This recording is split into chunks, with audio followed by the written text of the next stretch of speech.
Want to make your text or images stand out more in Canva by adding an outline. In this video, I will show you exactly how you can do it in just a few steps. Today, you will learn how to add an outline in Canva using simple tools that are available in the free version. You can use this trick for text, images, or even elements. Let's get started. First, open your Canva design or create a new one.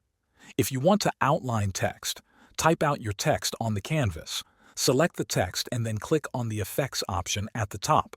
Here you will see different styles such as shadow, lift, or outline. Choose Outline.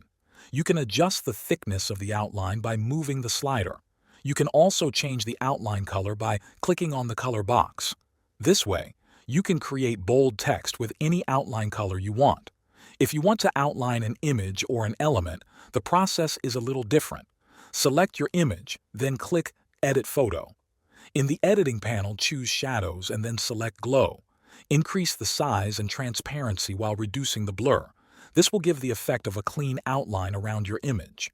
You can also change the glow color to match your design. If you found this tutorial helpful, make sure to like this video and subscribe for more Canva tips. If you have any questions, leave them in the comments below.